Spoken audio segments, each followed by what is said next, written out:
അസ്സലാമു അലൈക്കും വറഹ്മത്തുള്ളാഹി വബറകാതുഹു. പ്രിയപ്പെട്ട സഹോദരങ്ങളെയും സഹോദരിമാരെയും, ഇന്ന് ഞാൻ നിങ്ങളോട് പങ്കുവയ്ക്കാൻ പോകുന്നത് വളരെ മഹത്തായ ഒരു വിഷയമാണ്. യാ മാലിക് യാ അല്ലാ എന്ന ഇസ്മ നാം പതിവാക്കിയാൽ ലഭിക്കുന്ന ഗുണങ്ങൾ. മാലിക് എന്നത് ഒരു മഹത്തായ അല്ലാഹുവിൻ്റെ നാമമാണ്. അതിൻ്റെ അർത്ഥം എല്ലാറ്റിൻ്റെയും യഥാർത്ഥ ഉടമ, എല്ലാം നിയന്ത്രിക്കുന്നവൻ, എല്ലാം കൈവശമുള്ളവൻ എന്നതാണ്. ലോകത്തുള്ള എല്ലാം, നമ്മുടെ ജീവനും സമ്പത്തും സമയം, പരീക്ഷണങ്ങൾ എല്ലാം അല്ലാഹുവിൻ്റെ ഉടമസ്ഥതയിലാണ്. പ്രിയരേ, നമ്മൾ പലപ്പോഴും ജീവിതത്തിൽ വിഷമപ്പെടുന്നു. പണം ഇല്ലാത്തപ്പോൾ, ആരോഗ്യ പ്രശ്നങ്ങൾ വന്നപ്പോൾ, ബന്ധങ്ങൾ തകർന്നപ്പോൾ നാം തളരുന്നു. പക്ഷേ നമുക്ക് ഓർക്കേണ്ടത് എല്ലാറ്റിൻ്റെയും മാലിക് അല്ലാഹു തന്നെയാണ് എന്ന സത്യമാണ്. യാ മാലിക് യാ അല്ലാ എന്ന് ഹൃദയത്തോടെ വിളിക്കുന്ന ഒരാളുടെ മനസ്സിൽ ഒരു വലിയ മാറ്റമുണ്ടാകും. ഒരു ഹൃദയശാന്തി ലഭിക്കും. ഈ ഇസ്മ പതിവാക്കിയാൽ നമ്മുടെ ഹൃദയം ശാന്തമാകും. കാരണം നമുക്ക് ഉറപ്പുണ്ടാകും, എൻ്റെ കാര്യങ്ങൾ എല്ലാം നിയന്ത്രിക്കുന്നത് അല്ലാഹുവാണ്. ഇത് നമ്മളെ ആശങ്കകളിൽ നിന്നും രക്ഷിക്കും. 2. ഭയം കുറയും. നമ്മൾ മനുഷ്യരെ പേടിക്കാറുണ്ട്, ജോലി, സമൂഹം, ഭാവി. പക്ഷേ മാലിക് അല്ലാഹുവാണെന്ന് മനസ്സിലായാൽ മറ്റൊന്നിനും ഭയപ്പെടേണ്ടതില്ല. അപ്പോൾ ധൈര്യം സ്വാഭാവികമായി വർദ്ധിക്കും. 3. ദുആകൾക്ക് ശക്തി ലഭിക്കും.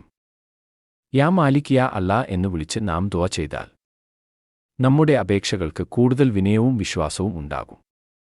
അല്ലാഹുവിൻ്റെ കരുണയാൽ അത് സ്വീകരിക്കപ്പെടാൻ സാധ്യത കൂടുതലാണ്. 4. ജീവിതത്തിലെ പരീക്ഷണങ്ങൾ എളുപ്പമാകും. പ്രതിസന്ധികൾ വന്നാലും നാം തകർന്നു പോകില്ല. കാരണം നമുക്ക് അറിയാം, ഇതും എൻ്റെ മാലിക് തന്നെയാണ് നൽകിയത്, ഇതിൽ ഒരു നന്മ ഉണ്ട്. 5. തൗഹീദ് ശക്തമാകും.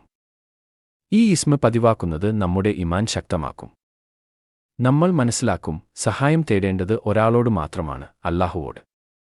പ്രിയപ്പെട്ടവരെ, ഇത് വെറും വാക്കുകൾ അല്ല, ഇത് ഒരു ജീവിത രീതിയാണ്. നാം ദിവസവും കുറച്ച് സമയം എടുത്ത് ശുദ്ധമായ മനസ്സോടെ യാ മാലിക് യാ അല്ലാ എന്ന് വിളിച്ചാൽ നമ്മുടെ ജീവിതത്തിൽ വലിയ മാറ്റങ്ങൾ സംഭവിക്കും. ഒരു ചെറിയ മാർഗം: ഫജർ നമസ്കാരത്തിന് ശേഷം 100 പ്രാവശ്യം, അല്ലെങ്കിൽ രാത്രി ഉറങ്ങുന്നതിനു മുമ്പ് മനസ്സോടെ അർത്ഥം ചിന്തിച്ച്. അവസാനം, നമ്മൾ എല്ലാവരും ഈ മഹത്തായ ഇസ്മ നമ്മുടെ ജീവിതത്തിൻ്റെ ഭാഗമാക്കുക. അല്ലാഹുവിനെ മാലിക് എന്ന നിലയിൽ തിരിച്ചറിയുക. അവനിൽ മാത്രം ആശ്രയിക്കുക.